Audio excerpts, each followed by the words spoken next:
jël la ca gën a bari mu denc ko te en général gis nga ñuy def loolu en général bu dee ci wàllu dund day dem ba day yàqu da ngay gis ñoo xamante ne liñ leen jox ni leen partager leen ko wala séddale leen ko dañu koy téye ba affaire bi day mujjee nëbb dëgg la ñu mujjee gas di ko suul di ko nëbb man gis naa koo xamante ne dañoo ko jox mooy kii yooyu nu mu tudd pôle yooyu ñuy def bagage yu jóge ay France États-Unis nga xamante ne ay lekk da ciy nekk waaw ma ngoo ko en général macha allahu taala mais gis nga biñ ko joxee ni ko pour famille bi la famille bu nekk ak bërigo waa kay bërigo yi ñuy indi ku nekk ak sa bërigo mais xam nga nu mu mujjee dafa jël bërigo yi di ci sàkk di denc ci wàllam di sàkk di denc ba affaire bi varié mais ñu ñëw mu ne lii dañ ma ko joxoon dama ko dencoon mais léegi est-ce que da ngeen di seet li ci baax ngeen jël li ci baaxul ngeen sànni ko ma ni ko mais yow am nga famille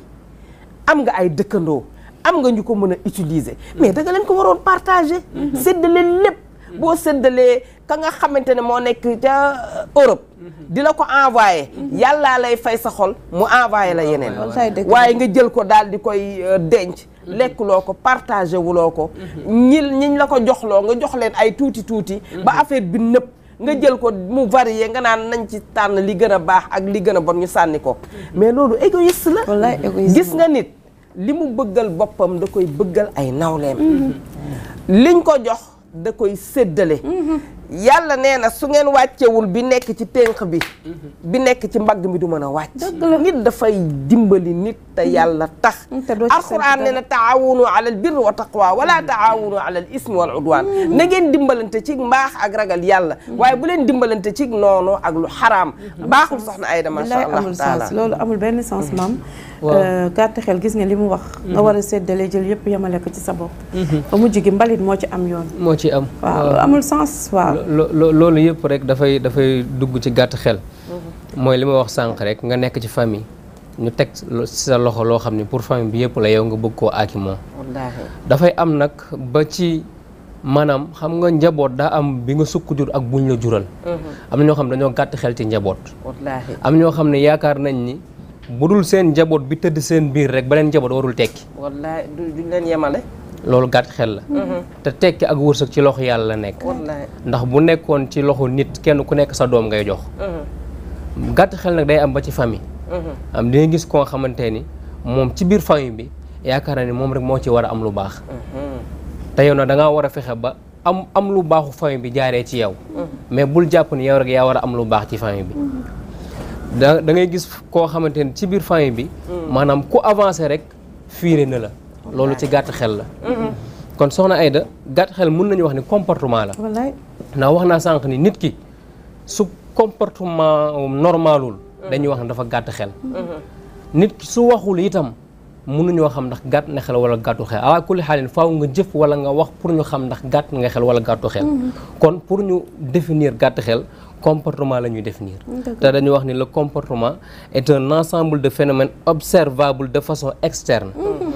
manière d'être et d'agir des hommes Mbaye Babacar ni muy agiré mu rafet ni mu jëflanteeg waa plateau Malikia mu rafet ñu ne kii kat boroom xel bu yaatu la boroom xel bu rafet la Papa Chérif na ko noonu soxna Aïda Sall ni ko noonu soxna Aïda Dembaay ni ko noonu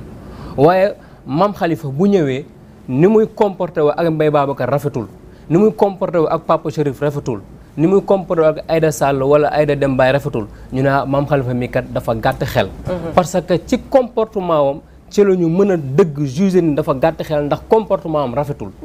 mais Mbaye Babacar ci comportement am la ñu mën a dëggee juger ni yaatu na xelam rafet na parce que comportement am rafet na mooy manière bi nga xamante ni moom ngay agir avec les hommes te loolu nag dafay nekk ci soit mu nekk loo nga xamante ni da nga koo judduwaale wala loo xamante ni daf laa dab loolu moo tax les comportements peuvent être décrits comme innés ou acquis conscient ou inconsciente volontaire ou involontaire automatique ou contrôlé yaa ngi làkk tubaab bi macha allah intellectuel da ngay gis koo xam ni maanaam gàtt xelam dafa judd rek maanaam loolu nekk ci moom mais kooku da nga ko yóbbu daara wala nga yóbbu ko ci éducateur wala ci éducatrice wala psychologue la ñuy wax xaw ma psychologue mu daadu koy réorienter parce que c'est inné ci moom mais am na koo xamante ne gàtt xelam c'est pas inné mais c'est acquis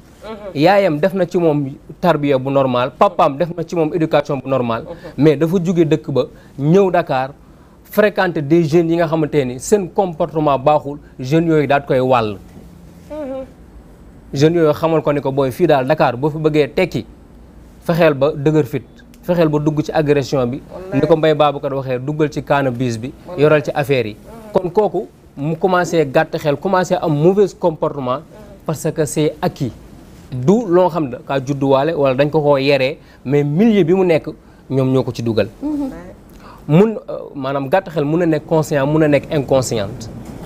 ki nga xamante ne gàtt xelam dafa conscient moom leer na ko ni day jëflanteeg Papa Chérif mais jëflante gi muy jëflanteeg Papa Chérif moom moo ko tey pour bëgg a teg Papa Chérif deal dóor ko 50 000 wala mu dóor ko 100 000 loolu gàtt xel la wala ki nga xamante ni itam mooy jëflanteeg Papa Chérif di jëflanteeg Papa Chérif dem ba ci biir trahir ko wala mu war ko loolu ci gàtt xel la bokk mais kooku c'est conscient parce que c'est programmé moom bi muy dem di jëflanteeg Papa Chérif intention am programme na ni da koy nax programme na ni da koy wor programme na ni dafa dem pour teg ko deal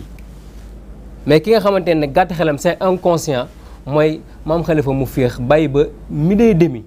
1h 2h mu jekk ba si yàgg rek ni Aïda Sall koŋ koŋ koŋ Aïda ubbil ko mu ne faax ci biir chambre à coucher Aïda di waxtaan tëdd